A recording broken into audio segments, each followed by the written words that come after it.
Good evening. Welcome to the Complete 540 Virtual Neighborhood Meeting. My name is Catherine Lorbacher, and I am the Complete 540 Community Contact for the North Carolina Turnpike Authority. While we wish we could be with you in person, thank you for joining us virtually. On your screen, you should see a snapshot of tonight's agenda. I'll introduce our speaker and key project contacts.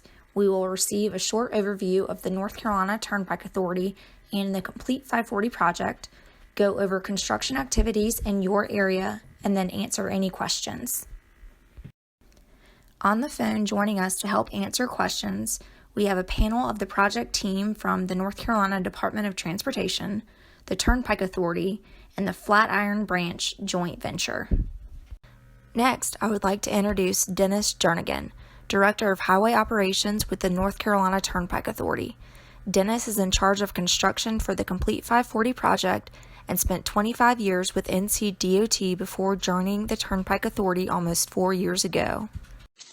Thank you, Catherine. And I wanted to start by echoing something Catherine said, and that is that we have enjoyed, prior to the pandemic, getting out and meeting some of our new neighbors along the corridor, and we would have much preferred to have done that same thing with you tonight.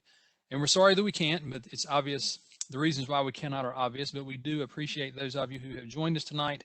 We always like to present information firsthand, answer your questions so you can get it directly from us, and know that you're getting the latest and best information. So again, thank you for joining us tonight. And with that, I'll go ahead and present what I've got for you tonight. Just a little bit about the Turnpike Authority to get started. The General Assembly created the North Carolina Turnpike Authority in 2002, and since 2009, the Turnpike Authority has operated as a business unit of ncdot. The Turnpike Authority is involved in all toll projects across North Carolina, but we don't just build facilities and collect tolls. We're constantly looking for ways that we can improve the motorist experience, make our facilities and DOT's facilities better, safer, more efficient. And just to give you an idea of a couple of ways we're doing that, we actually right now on the Triangle Expressway have tried, within the last 18 months, we have tested 5 different wrong way driver technologies, and we still have 4 of those that are ongoing right now. And on the Monroe Expressway, which you'll hear about in a few minutes, we actually have a directional pavement marking that we're piloting down there. We're one of only 2 entities in the country to have it. We have it along with California, Caltrans, California DOT. And because we were the first to commit to using it, we were actually the first group in the world to have this particular manufacturer's product. There are other people that use it, but this particular manufacturer. So again, constantly looking for ways to make things better and safer. So with that, I want to next talk about the projects where we are across the state. Catherine, if you'll advance 1 slide, please. Thank you. So you'll see 3 different color boxes here. You see green, blue, and white. The green are projects or facilities that are currently open. The Triangle Expressway, which you're most likely familiar with, the Monroe Expressway, which is a bypass around Monroe and a couple of other municipalities, which opened in November of 2018. That's just east of Charlotte. And then the I-77 express lanes that are 26 miles of express lanes pretty much on the western and north side of Charlotte. I will say about the 77 express lanes, it's actually a public-private partnership, but we are involved because we do the toll collection on that particular facility. The projects in the blue are projects that are currently under construction. The Complete 540 is an extension of the Triangle Expressway, and of course that's what you're here to hear about tonight. And the I-485 express lanes is another express lane project on the south and eastern side of Charlotte that is currently under construction. And then those last 3 that are in the white boxes are projects that are currently under development. So we anticipate at some point in the future being able to construct those. So moving on to the next slide, I want to talk briefly about the Triangle Expressway. So on the left side, you see in the gray, the portion that is currently open to traffic. And that extends from basically I-40 on the west side of Raleigh down to NC 55 in the Holly Springs area. And you see that label on the left side is open to traffic. The portion that is currently under construction extends from NC 55 over to I-40. So for motorists who are traveling from points south and east of Raleigh to the west, they currently have to go into downtown Raleigh, encounter a lot of closely spaced urban interchanges during peak hour. They hit a lot of traffic. And for motorists who are traveling in the opposite direction from points west of Raleigh to points south and east, they encounter that same congestion, that same kind of the closely spaced urban interchanges. So what Complete 540 is going to do once this phase 1 of construction is open, it's going to offer motorists an alternative to that, to be able to bypass some of that congestion as you see here. But the great thing about Complete 540 and the Triangle Expressway extension is not just for people who are traveling from east to west or west to east and going around Raleigh. Once we finish construction, there will be 17 interchanges along the corridor that folks who live along the corridor, who are traveling to points along the corridor, can use to access those points quicker. And so you see those here. So again, it's not just for the entirety of the use, but for whatever portion that benefits you. So with that, we'll move to the next slide, and we'll talk a little bit about the phase 1 that you just saw on the bottom part of the screen. So the phase 1 project is broken up into 3 projects, and you see here, and you see the limits. The A project with Pierce Olive Road, that's somewhat the defining limit there. It's actually just to the east of Pierce Olive. The B project from that point at Pierce Olive over to just east of US 401 near Fanny Brown. And then the bigger project from Fanny Brown over to I-40. And again, I mentioned the 17 interchanges. In the previous slide, you see 7 of those here. Number 1 obviously being somewhat of a half interchange now because you do have partial access at NC 55. But you see on the bottom right corner, those interchanges are labeled so you can see where they will be located. And we've also added a pin to this map to give you an idea of where your neighborhood falls along the corridor. So you see that pin drop in somewhat on the western end of the B project. So with that, we're going to look at a rendering of what the Westlake area is going to look like post-construction. Now, this rendering was made prior to the current design, and so you'll see a lot of features are missing. There's no guardrail, there's no noise walls, there's nothing that you pretty much are accustomed to seeing along the facility when you drive a facility like this. You don't see drainage structures in the median and things of that nature. So, but the purpose of this rendering is to give you an idea of what things will look like in the area. So you notice here where we are, Brookshire Manor, your neighborhood is off to the left, right there is labeled on the bottom left of the photo. And then Westlake Road is going to be a bridge over 540. It won't be a full interchange, but there will be a bridge over 540 going under Westlake Road. The closest interchanges to this point will be Bells Lake Road to the east. And you can actually, if you look just to the top of the photo there, you can see the proposed off-ramp to Bells Lake Road. That's what that ramp is that you see just above Westlake. So the closest interchange to the east will be Bells Lake Road, and to the west will be Holly Springs Road. And if you like what you see here as far as getting an idea of sort of having a picture painted of what the project's going to look like, this entire rendering is on our website, and it's actually somewhat of a fly-through. So you start on one end of the project, and you actually somewhat at this level, I'll call it a 500-foot level, it actually simulates flying through, and it gets to interchanges, and it stops, and it'll maneuver around the interchange so you get an idea of the ramps and loops. If you are interested in that and seeing this in its entirety or just bits and pieces, please check that out on our website. I also mentioned something a minute ago, and I want to just briefly make one other point about that. I mentioned that there are no noise walls shown on here. That does not mean that there will not be a noise wall in this area. Again, this rendering was made prior to the final design, which is also prior to the beginning of the noise study and the production of the design noise report.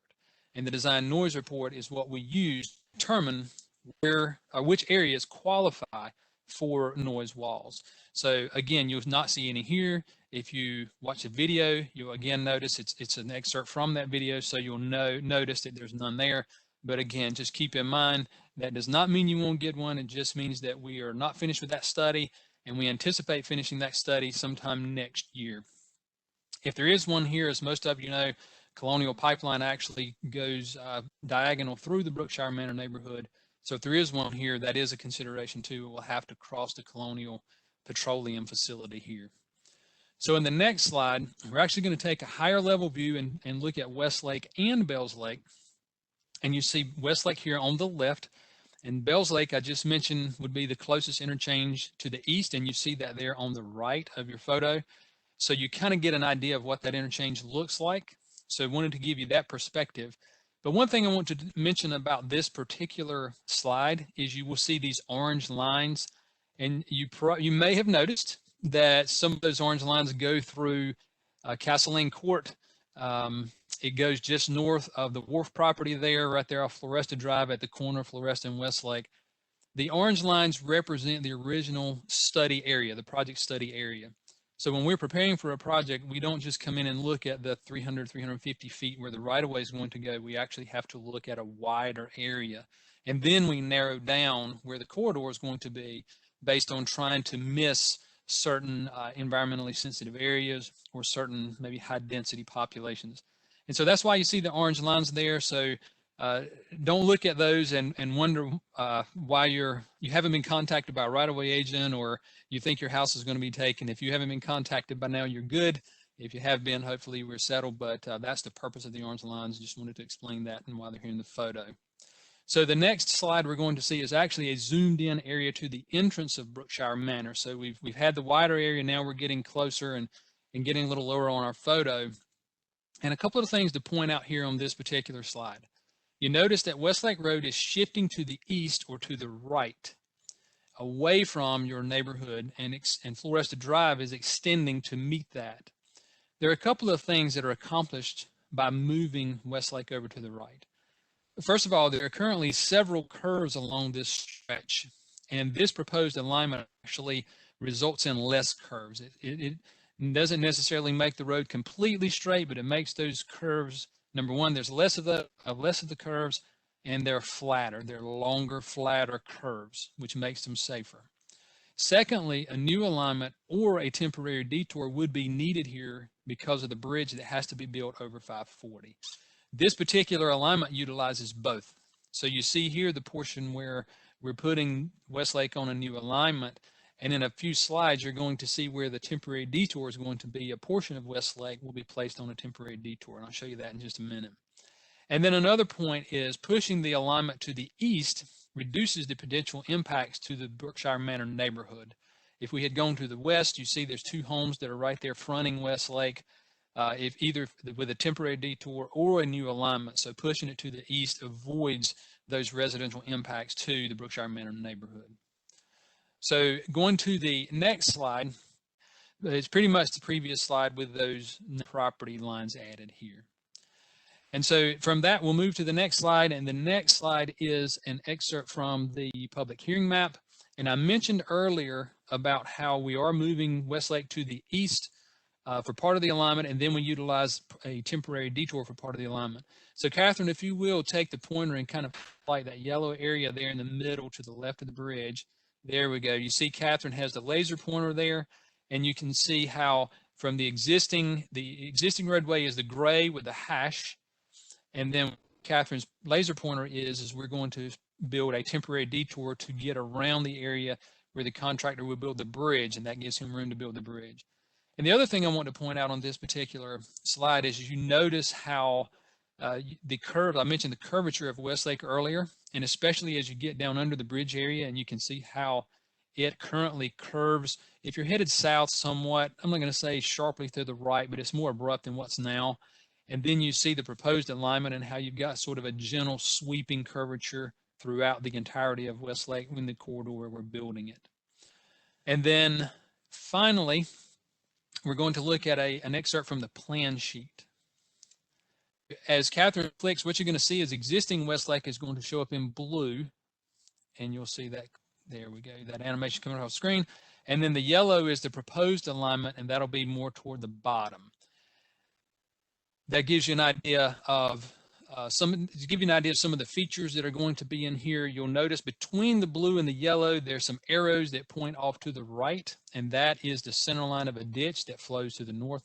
You'll also notice on the bottom side of that yellow line of the existing alignment, you also see ditch, the arrows pointing to the right, and that is a ditch that is also going to the right.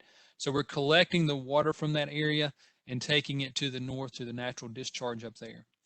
Another question that's come up recently is what's going to happen with the grading and whatnot in this area. You see the hashed areas there that are on the blue.